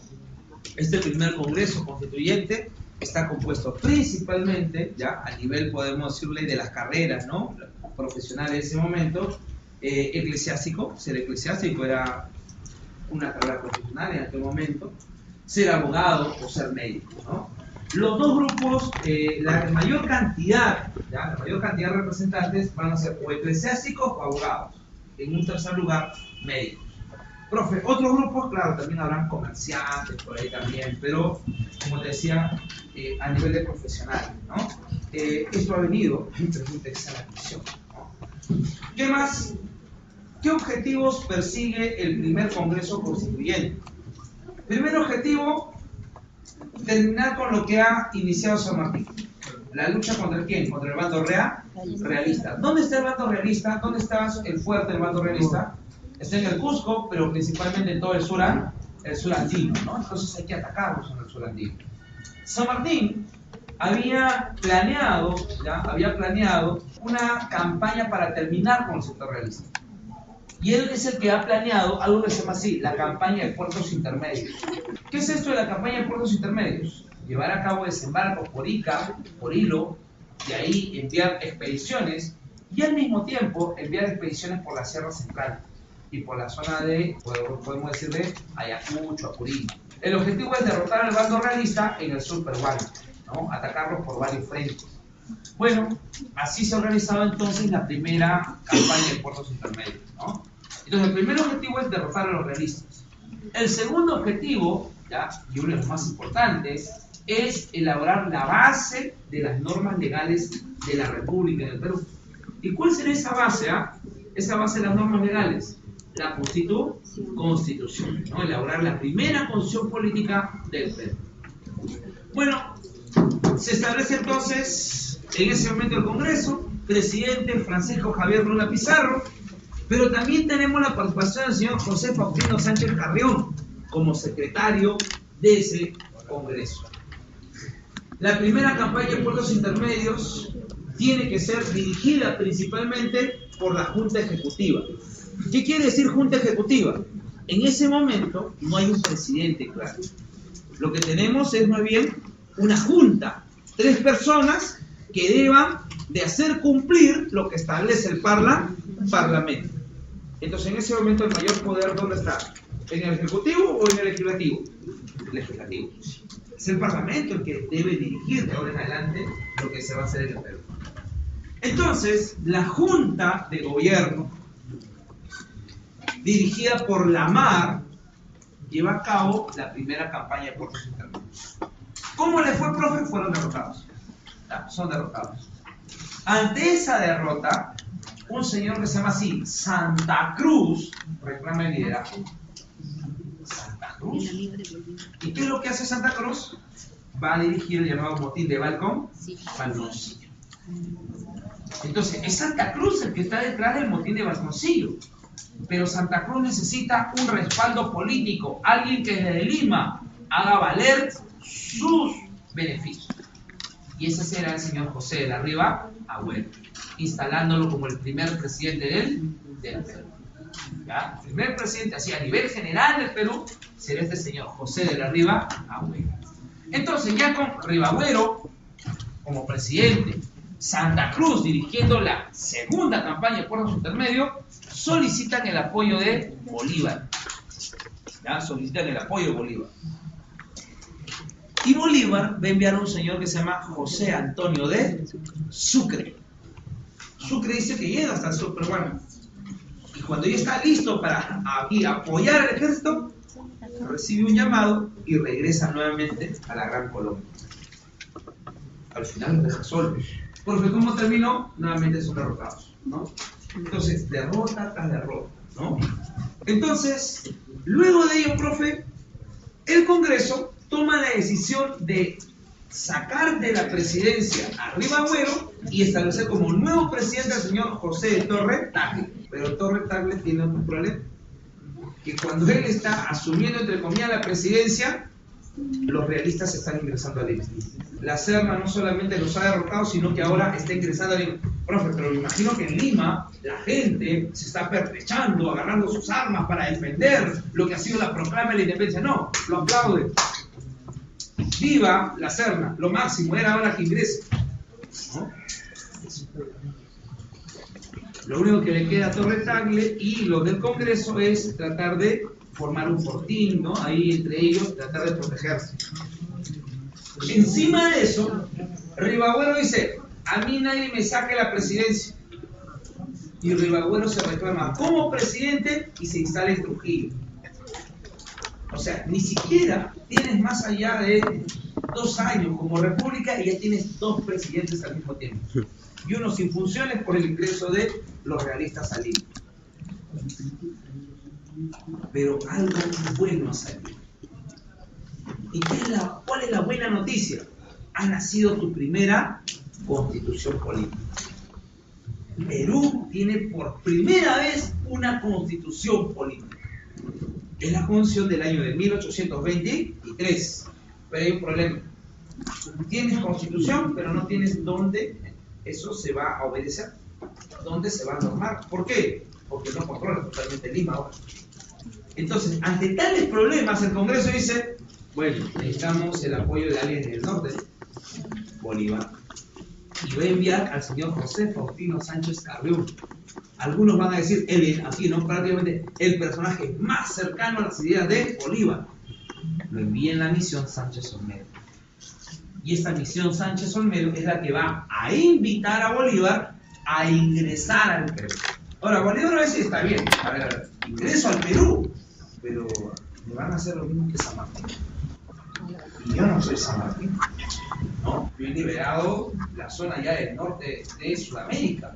Entonces, yo voy a ingresar solamente con la siguiente condición. Si yo ingreso con el cargo de dictador. Si no, no ingreso. Dictador. Y para ser dictador, yo no necesito, aquí, no tiene que haber institución o norma que no me ayude a establecer lo que yo quiero. Que sea de alguna manera una barrera ante mi poder. Entonces, se tiene que disolver. ¿No? Hay que disolver el Congreso. Y hay que disolver la Constitución política. Ahora, tu Constitución política es nueva. Ni siquiera te has podido aquí, ha podido regirse en ese momento, porque ni siquiera controla el libro. En pocas palabras, tu primera constitución política está naciendo muerta. ¿Ya? Tu primera constitución política es un aborto político de la época. Así terminó tu primera constitución. Todo para darle el poder a ¿quién? A Bolívar. ¿No? Y así entonces será el ingreso de Bolívar. Tenemos aquí entonces al señor Simón Bolívar. Simón Bolívar ingresa al Perú con el cargo de ¿qué? ¿Qué cargo? El cargo de dictador. Ahora, así ingresará entonces al Perú. ¿Cuáles son los antecedentes de Bolívar? Antecedentes de Bolívar. Bolívar había participado del proceso, por ejemplo, de las juntas de gobierno. Pero finalmente, la Junta de Gobierno de Caracas. ¿Qué pasó con la Junta de Gobierno de Caracas? Anulada, ¿no? Adiós a la Junta de Gobierno de Caracas. Bolívar, ¿qué tuvo que hacer? Tuvo que esconderse en Centroamérica. En Centroamérica va a escribir algo que se llama así, las cartas de Jamaica, donde de alguna manera están sus planteamientos principales sobre qué debe pasar en Latinoamérica. También él va a formar parte del llamado Congreso de Angostura, donde inclusive empieza a recibir apoyo de ¿quién? Recibe apoyo del capital. ¿Quién está de acuerdo con que esto se independice? ¿Qué país europeo?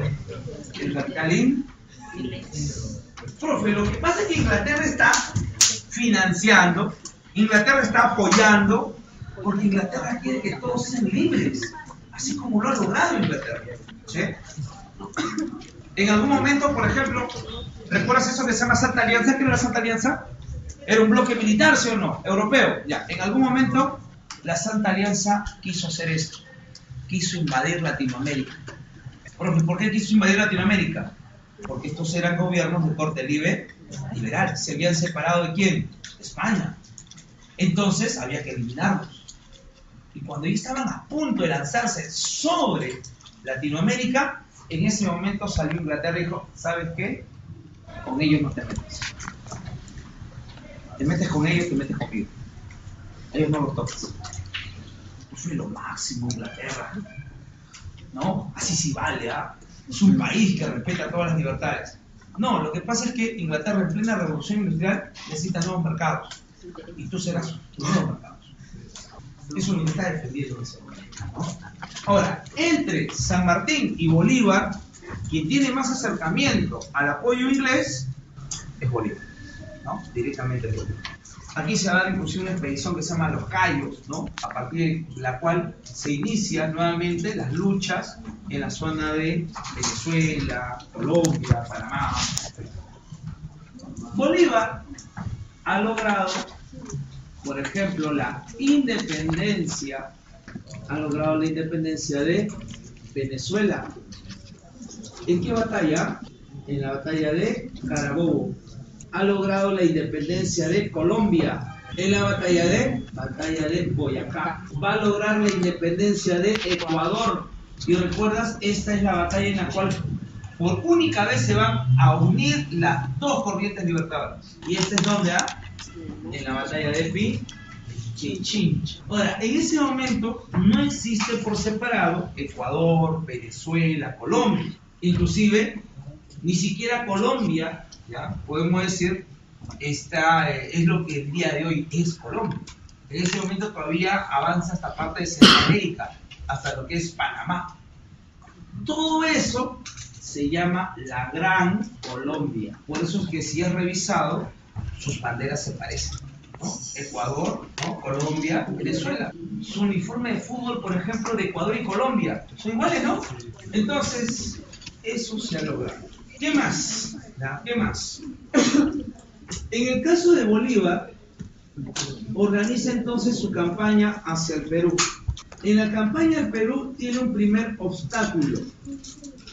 ¿Y cuál es ese obstáculo? Es Ribagüero. ¿Ribagüero dónde estaba, recuerdas? En Trujillo, ¿no? ¿Y Ribagüero qué va a decir? Bolívar viene a quedarse con estos territorios. Ribagüero convoca a la Serna a una reunión. ¿Y quién es la Serna? Es el virrey. ¿Y para qué lo convoca? Para unir fuerzas y resistir ante el ingreso de Bolívar.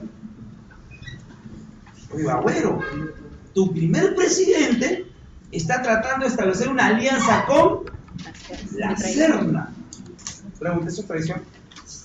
Y en época de guerra, eso se llama traición a la patria. ¿Cómo se paga esa traición a la patria en época de guerra? Pena máxima, ¿no? Claro, pero para eso primero tienes que derrotar aquí arriba, Ribagüero. ¿Qué es lo que hizo? Derrota a Ribagüero. Derrota a Ribagüero. ¿En dónde, profe? En el norte. En ese momento, en Trujillo. Trujillo, que ahora en adelante se va a convertir en el primer cuartel general ¿de quién? Del señor Bolívar. Bolívar entonces establece su primer cuartel general. Ahora, profe, entonces Ribagüero fue eliminado. No. ¿Por qué? Su familia es de cierta solvencia económica. Entonces, si en algo está pensando también Bolívar, es que en su campaña va a necesitar ¿qué cosa? Financiamiento. ¿Qué es lo que pide? La vida de Ribagüero por financiamiento. ¿Su familia accede? Accede. Ribagüero entonces no será ejecutado, simplemente será desterrado. Pero no te preocupes, Ribagüero va a regresar. ¿Cuándo va a regresar? Durante la Confederación Peruana-Boliviana y hasta ser presidente del Estado norperuano. ¿Quién? ¿Alguien que traiciona puede regresar? Sí. Pero bueno, ahí está Ribagüero. Luego de eso se organiza la campaña hacia Lima. Y en la campaña hacia Lima, Bolívar cae enfermo. Entonces, quien va a tener que desarrollar las campañas finales va a ser el señor José Antonio de Sucre. Pero, ¿quién necesita Sucre? Primero necesita el apoyo de las montoneras. Aquí tenemos a dos líderes importantes.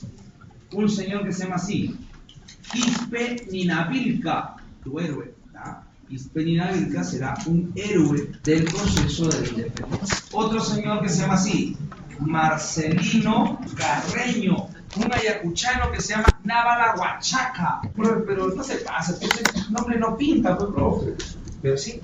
¿Ya? Entonces ellos están apoyando en ese momento a las campañas finales. ¿Qué más? Bolívar en ese momento establece que aquellos indígenas que no colaboren, ¿ya? Aquellos que no colaboren con el sector patriota, que dejen de ser exonerados del tributo indígena, que se restituya el tributo indígena. Pero no para todos, sino para aquellos que están colaborando con el sector realista. ¿Cuál es el objetivo de Bolívar? ¿No quieres pagar tributo indígena? Pásate a mi banco. ¿Ya? Eso es lo que está haciendo Bolívar. Ahora, ¿por qué Bolívar es un personaje más material? ¿Ya? Tiene ese carácter material más que espiritual, como es en el caso de repente de San Martín. Bolívar no se va aquí a hacer de problemas con que, oye, ayúdame a financiar. No. ¿Saben qué, señores? Es necesario financiar esta campaña. Tu propiedad, eso queda confiscado. Lo vamos a vender, lo vamos a repartir. Ahora, no creas que nosotros te vamos aquí vamos a imponer las cosas, te vamos a pagar. Porque tienes dinero, no. Te vamos a firmar un papel que el Estado peruano te debe tanto. Ya más adelante, cuando haya dinero, te pagamos. Pregunta, ¿tú cómo crees que lo van a recibir los criollos? ¿Ya? ¿Bien? ¿Bolívar es lo máximo? ¿No? Bolívar, qué abusivo es. Y eso se ha trasladado en la historia del Perú. Porque Bolívar es un personaje más de carne y hueso, a diferencia de San Martín. Entonces, él lleva a cabo, por ejemplo, expropiaciones de bienes. ¿De quiénes? De bienes de los criollos. Todo eso debe servir para las campañas finales. Las campañas finales, tenemos aquí la batalla de Junín, ¿no? Y la batalla de ¿qué más? Y la batalla de Ayacucho. Más allá de los nombres. En la batalla de Junín, aquí rescatas a los llamados húsares de Junín. Pregunta, ¿y qué pasa con eso? ¿Por qué darle tanto renombre a los húsares de Junín? ¿Cómo lucharon estos señores? Espadas. Claro, en el caso de los húsares de Junín, es la caballería que va a atacar a sablazo limpio, ¿no? Algo así como en tu barrio, ¿no? Entonces, esos son los húsares, ¿no? Pero, si ganan en Junín, es principalmente por el apoyo masivo de las montoneras. Y en Ayacucho, esto se va a dar en ¿dónde? En las pampas de Quinoa. Se dice que un día antes, ¿no? ¿Cuándo es la batalla de Ayacucho? 1929, ¿no? Ya, un día antes, dice que ya se están apostando en las pampas de Ayacucho. Y deciden que en ese momento, ¿no? Llegan a una tregua de que no va a haber enfrentamiento. Que a la mañana siguiente, con el primer rayo de sol, se inicia la batalla. Llegan a ese acuerdo. Ahora imagínate, profe, ¿por qué? Imagínate estar en Ayacucho, luchar de noche en plena pampa de Quinoa. ¿Ya? Uno, esa altura, y dos, el viento, ¿no? Hace que aumente la sensibilidad de ¿qué? De frío, ¿no? Entonces deciden que en la mañana será el enfrentamiento. Dice que en la noche de los dos bandos, del bando patriota y del bando realista, se reúnen en la misma pampa de Ayacucho. ¿Para pelearse? No, para abrazarse fuertemente. Motivo, de un lado tienes al papá, al hijo, del otro lado tienes a los hermanos, al tío. Recuerda, el 80%, ¿ya? O 90% era indígena. Entonces entre ellos se iban a matar en Ayacucho. Se están despidiendo una noche antes. Para algunos esa batalla no se dio. ¿Ya? Para algunos simplemente queda así como algo general. Para otros es un gran triunfo peruano. Para aquellos que dicen que esa batalla no se dio y que se tuvo que pactar, eso se resuelve en algo que se llama la capitulación de Ayacucho. Capitulación de Ayacucho que será firmada ¿por quién? Será firmada por Canterac de parte del bando realista y Sucre de parte del bando. ¿Qué se establece en la capitulación de Ayacucho? A ver. Primero, independencia del Perú, ¿no? Eso, independencia del Perú. La Serna, profe, murió, no. La Serna va a vivir inclusive en España, ya de retorno. Ahí van a empezar sus propias luchas. Entonces, ¿qué ocurre aquí? El sector realista pide algunos beneficios para poder sellar la independencia. Primero, le dice, ¿no? Mira, yo tengo aquí a mi gente, ya, son españoles, ¿no? Estos sí, ¿no? Son españoles, no la gran mayoría, pero sí tengo un buen grupo de españoles. Estos señores quieren regresar a España, pero yo no tengo cómo financiar su pasaje de regreso. No soy aquí en posición de financiar ese viaje. ¿Qué es lo que va a decir el sector patriota? No te preocupes, el pasaje de regreso lo financiamos nosotros. Tú vas a pagar su pasaje de regreso. Bueno, ahora sí, fírmame. No, todavía. Tengo un pedido más. Hay algunos que sí se quieren quedar porque tienen propiedades. No te preocupes. Serán reconocidos como peruanos y sus propiedades no se van a tocar. Serán reconocidas como de ellos. No hay ningún problema. Ahora sí, fírmame. Espera, tengo otro problema. Miren. Yo para tratar de eliminarte he gastado. ¿Quién me va a devolver ese dinero? ¿No? Imagínate, ¿no? Alguien viene a matarte con un hacha y primero te cobra el valor del hacha, ¿no? Entonces, en ese momento, mira, además, esto ha sido mucho tiempo de guerra, así que, ¿qué te parece una indemnización de guerra? Y Perú reconoce una indemnización de guerra. Profe, bueno, ya está bien, ya listo. Ahora sí que firme. Una cosita más. ¿Ya? Los realistas dicen, ¿y qué va a pasar con estos señores buenos del Tribunal del Consulado que me han prestado, los comerciantes de Lima y Callao? Se termina el virreinato, ¿quién les va a pagar? Por eso no puedo dejar de ser virreinato, es que tengo deudas que asumir. No te preocupes, tus deudas son mis deudas. Y el Perú asumió las deudas del sector realista. Y así se firmó la capitulación de Ayacucho. Así se declara. Profe, entonces, ¿todos aceptaron la capitulación de Ayacucho? No. Un grupo de argentinos se declaró en contra. Rodil y su gente. ¿En dónde, profe? En el Real Felipe. ¿Quién más? Un militar realista, el señor Pedro de Olañeta. No está de acuerdo con la capitulación de Ayacucho. La desconoce. ¿Qué quiere decir? Que sigue habiendo movilizaciones después de Ayacucho. Pero así todo, se va a instaurar el gobierno de ahora en adelante del señor Bolívar. Este gobierno de Bolívar será de 1824 ¿a cuándo? A 1827. Bolívar ha logrado entonces la independencia, ¿no? La gente se sigue movilizando, pero Bolívar tiene otro proyecto. ¿Y cuál es el proyecto de Bolívar? Es la formación de algo que se llama la Federación de los Andes. ¿Y quiénes deben conformar la Federación de los Andes? Los países que han independizado. En 1825, Bolívar ha creado un nuevo país. ¿Cómo se llama ese nuevo país en 1825? Bolivia. ¿Y por qué ha creado Bolivia? Para, de alguna manera, dividir al Perú y darle mayor preponderancia a la Gran Colombia, mayor peso político a la Gran Colombia.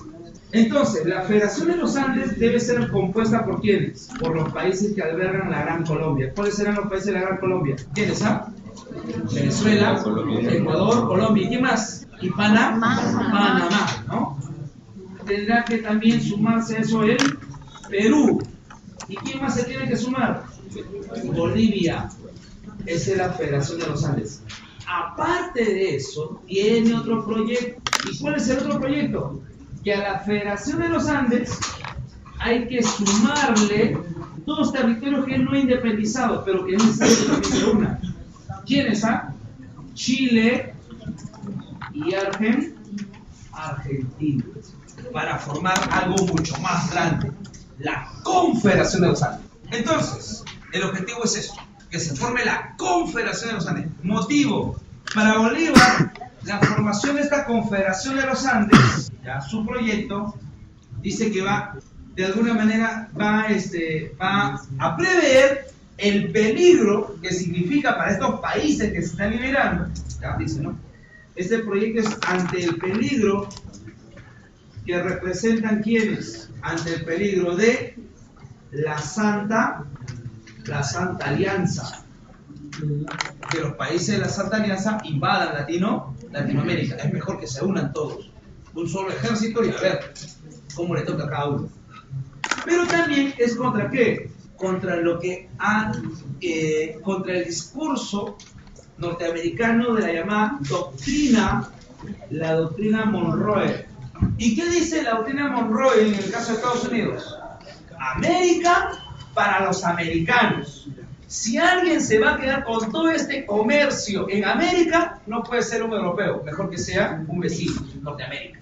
El proyecto de Bolívar, ¿cuál es? Que unificando a todos ellos, se tenga un mayor peso para la negociación política y económica. Ejemplo. Pregunta, ¿será lo mismo negociar con la gente de este aula a negociar con la gente de todo el local? ¿Dónde tienes un mayor peso en negociación? Con todo el local. ¿Motivo? Son más porque todos se han unido, ¿sí o no? Eso es lo que quiere Bolívar. Eso es la llamada, la visión bolivariana. Pero para eso es necesario mano férrea, mano dura. Es necesario a un gran líder. ¿Quién debería ser ese líder según Bolívar? Bolívar, pues él mismo, ¿no? Por eso es que propone algo que se llama la Constitución vitalicia. ¿Y qué quiere decir Constitución vitalicia? Que Bolívar debe ser el gobernante por siempre, hasta que se muera. Solamente así se va a poder completar esto. Pero también algo más, Bolívar, para que todo esto se pueda dar, va a convoca al Congreso. ¿A qué Congreso? El Congreso de Panamá. Invitó a México inclusive al Congreso de Panamá. Invitó a Chile, a la Argentina, para que se sumen al proyecto. Profe, Chile y Argentina no fueron. Se abstuvieron de ir al Congreso. No estaban de acuerdo con la posición de Bolívar. ¿Qué más? Perú, profe, Colombia, empezaron los problemas por Guayaquil. Y además, la élite limeña, cuando le dijeron, oye, ¿saben qué? En el Congreso de Panamá se tiene que establecer que de ahora en adelante se debe eliminar la esclavitud. La élite dijo, esclavitud, no, sin esclavo no funciona mi negocio. Así que mejor me retiro. ¿Qué pasó con el Congreso de Panamá? Al final implosionó. ¿Qué quiere decir? Cada uno se fue a resguardar sus intereses locales. El año de 1827 Bolívar es sacado del Perú. Provisionalmente se va a poner un presidente que se llama Santa Cruz. Luego de Santa Cruz se tendrá que convocar una suerte de elección, estableciendo como primer presidente del primer militarismo a un señor que se llama José de la Mano.